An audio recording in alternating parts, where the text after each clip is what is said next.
Hello students, previous lecture में हमने Davis और मूर की फंक्शनल थियरी जो थी उसके बारे में बात की थी।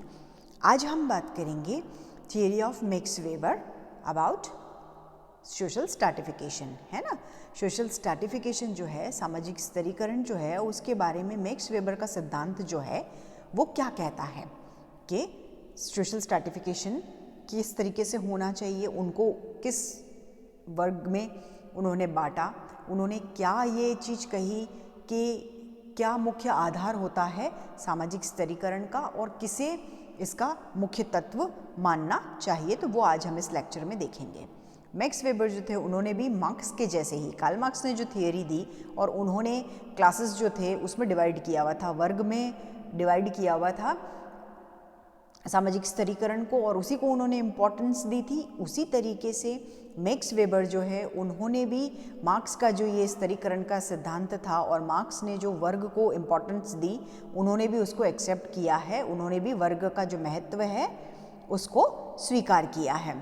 फिर उन्होंने ये कहा कि वे क्या करते थे कि वर्ग जो निर्धारित किया जाएगा उसमें क्या किया जाएगा, आर्थिक जो कारक होते हैं उनको इम्पॉर्टेंट उन्होंने माना। किसने? मैक्स वेबर ने। जो इकोनॉमिक फैक्टर्स होते हैं, आर्थिक कारक होते हैं, वो वर्ग का निर्धारण करते हैं। ये बहुत आवश्यक बात है, ये बहुत ज़रूरी बात है और उन्होंने इसको स्वीकार किया था। संपत्ति का जो अधिकार होता है उसमें सामाजिक अवसर जो होते हैं, सोशल अपॉर्चुनिटीज़ जो होती है, वो हमारी जीवन से रिलेटेड जो फैसिलिटीज़ होती है, जो सुविधाएं होती है वो, और जो ये वर्ग निर्धारण होता है इसको इम्पॉर्टेंट माना गया है। किसमें? संपत्ति का अधिकार, सामाजिक अवसर, जीवन संबंधी जो सुविधाएं हैं वो, और वर्ग निर्धारण जो होता है उसको यहाँ इम्पॉर्टेंट माना गया है। फिर जहाँ पे मार्क्स क्या करते थे, मार्क्स ने केवल आर्थिक कारक जो होते हैं उन्हीं को इम्पॉर्टेंट माना, है ना। मार्क्स की थियरी जब हमने देखी तो हमने ये देखा कि उन्होंने जो आर्थिक कारक है सिर्फ और सिर्फ उन्हीं को महत्व दिया, उन्हीं को इम्पॉर्टेंस दी, लेकिन उन्हीं को महत्वपूर्ण माना। लेकिन मैक्स वेबर ने आर्थिक कारकों के साथ साथ क्या सत्ता और शक्ति जो है उसको भी इम्पॉर्टेंस दी है, उसको भी महत्वपूर्ण माना है। उन्होंने ये कहा है कि आर्थिक कारकों के साथ साथ सत्ता और शक्ति जो है वो भी महत्वपूर्ण होते हैं सामाजिक स्तरीकरण का निर्धारण करने में। फिर संपत्ति के आधार पे उन्होंने क्या किया, उन्होंने संपत्ति के आधार पे दो वर्ग बनाए, है ना। दो क्लासेस में इसको डिवाइड किया कि एक कौन होगा, एक तो बहुत जिसके पास संपत्ति होगी वो संपत्ति का अधिकारी होगा, और दूसरा वो होगा जिसके पास संपत्ति नहीं होगी, मतलब वो संपत्ति विहीन होगा। क्या होगा? एक तो संपत्ति का अधिकारी होगा और एक जिसके पास संपत्ति नहीं है, संपत्ति विहीन व्यक्ति होगा, वो होगा। इस तरीके से उन्होंने बांटा। कार्ल मार्क्स ने और जो डेविस और मूर थे उन्होंने किस वे में बांटा, वही सेम वे ये भी था। फैक्टर उन्होंने भी वही लिए थे कि एक पूंजीपति और एक श्रमिक वर्ग। कार्ल मार्क्स ने ये कहा पूंजीपति और श्रमिक वर्ग, है ना। तो इन्होंने भी उसको इसी तरीके से बांटा है कि एक संपत्ति का अधिकारी होता है और एक ऐसा वर्ग होता है जिसके पास संपत्ति नहीं होती है।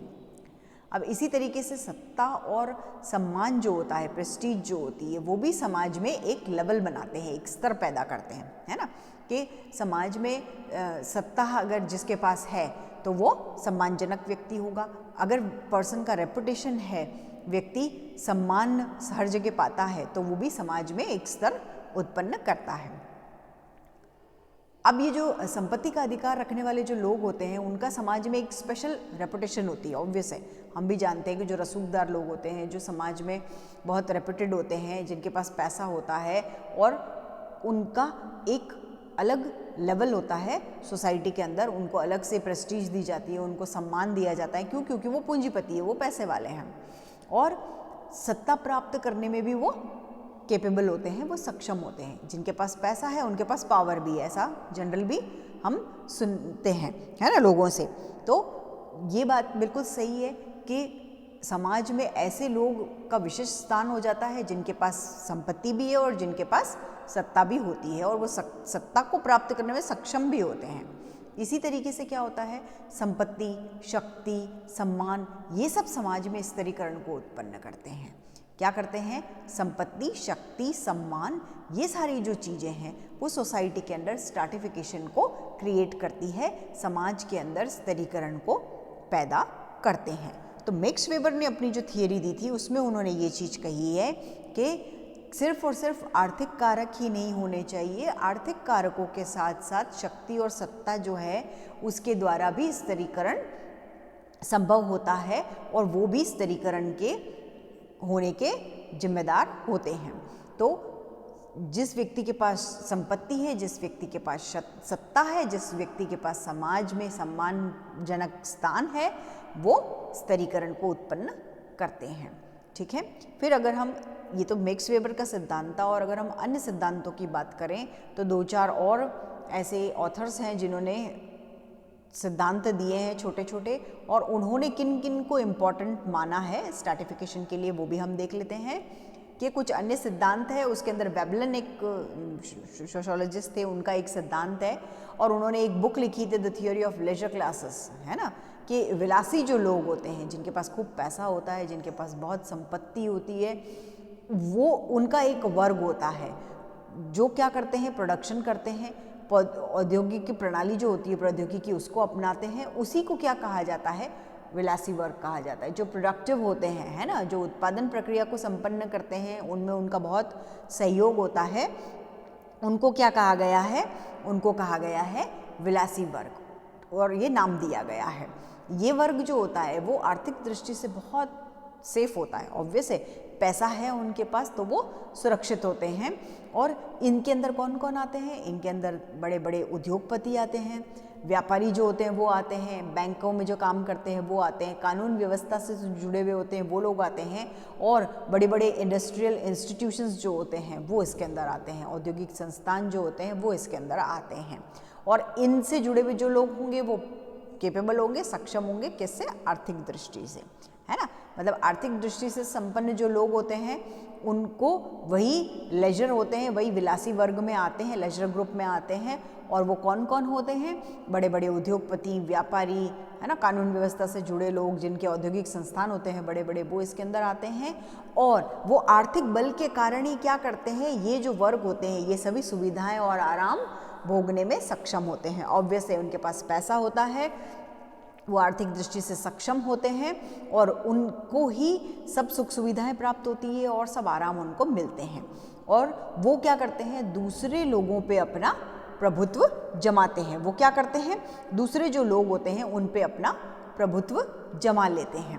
ठीक है, फिर इस तरीके से कोई ऐसे लोग होते हैं जो इनमें अक्षम होते हैं, अनकेपेबल होते हैं, वो इनके अधीन काम करते हैं। तो ये वर्ग जो होता है वो किसी भी तरीके से प्रोडक्शन का काम तो नहीं करता है, लेकिन वो उसमें अपनी भागीदारी देता है आर्थिक रूप से, इसलिए उनका इस पे आधिपत्य होता है। और दूसरे तरीके के जो लोग होते हैं वो सिर्फ उनके काम करते हैं, है ना। तो वेबलन ने 2 तरीके से इसको डिफाइन किया है। पहला वो वर्ग होता है जो उत्पादन खुद तो डायरेक्ट नहीं करता है, मतलब अनुत्पादक होता है, फिर भी आर्थिक शक्ति के कारण क्या होता है, वो विलास की वस्तुओं का उपयोग करता है, उसके पास फाइनेंशियल पावर होता है, इसलिए वो लग्जरियस लाइफ जीता है, विलासिता की वस्तुओं का उपभोग करता है।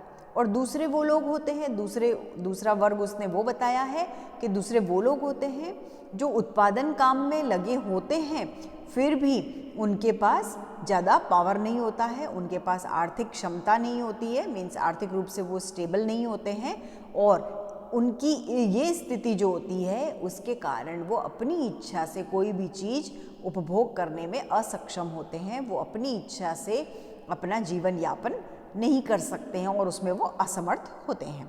ठीक है, वेबलन का अब इसमें ये मत था कि वो ये कहना चाह रहे थे कि उपभोग के संबंध में ये भिन्नता कब से चली आ रही है, आदि काल से ही चली आ रही है, किंतु उस टाइम पे जो परंपराएं थी उसमें कौन किस वस्तु का उपभोग करेगा ये क्या था, निश्चित था।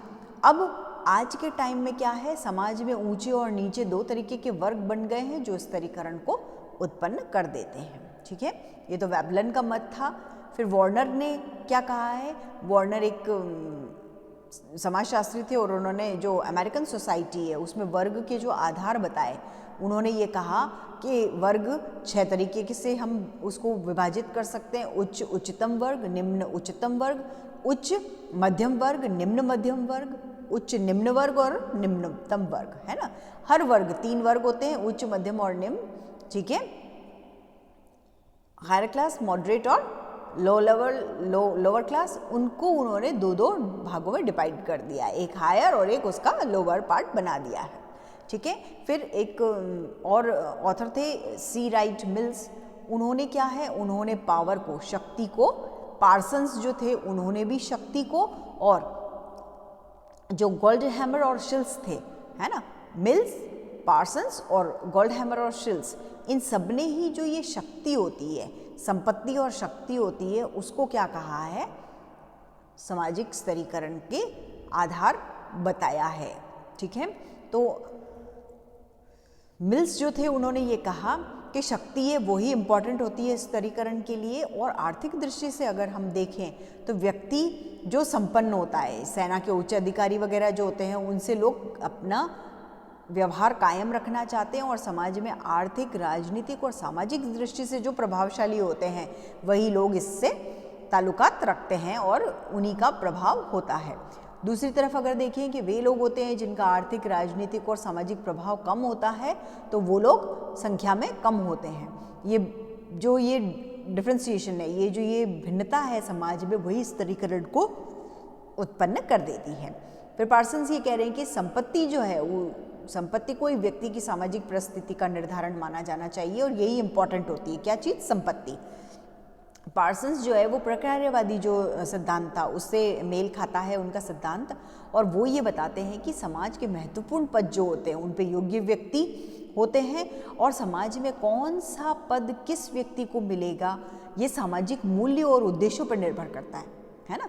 संपत्ति जिसके पास है और समाज में कौन सा पद किसको मिलेगा, किस उद्देश्य से वो काम कर रहा है, सामाजिक मूल्य क्या कहते हैं, उस पर डिपेंड करता है।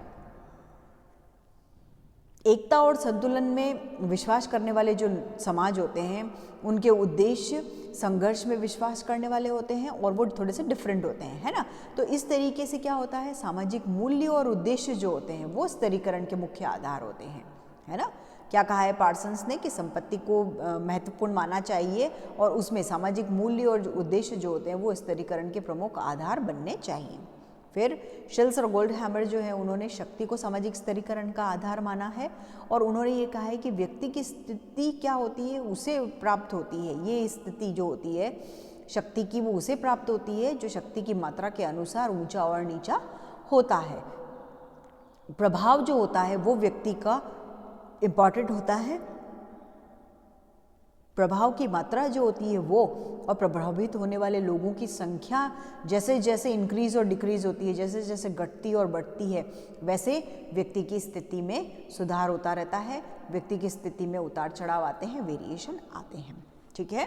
तो हमने देखा मैक्स वेबर का सिद्धांत क्या कह रहा है, वेबलन, वार्नर, राइट, मिल्स जो है वो, पार्सन्स, गोल्डहैमर और शिल्स जो है उन्होंने अलग तरीके से एक सिद्धांत दिए हैं छोटे छोटे, और उन्होंने ये कहा है कि शक्ति, संपत्ति जो होती है, पावर जो होता है, सत्ता जो होती है, वो स्तरीकरण का महत्वपूर्ण आधार होना चाहिए। और मैक्स वेबर कह रहे हैं कि आर्थिक कारकों के साथ साथ क्या होना चाहिए, शक्ति और सत्ता स्तरीकरण के महत्वपूर्ण आधार होते हैं। तो आज हमने मैक्स वेबर का और कुछ अन्य समाजशास्त्री थे, Warner, Veblen, Wright, Mills, Parsons, इन सब के सिद्धांत और उनके तथ्यों के बारे में अध्ययन किया था। Okay, thank you.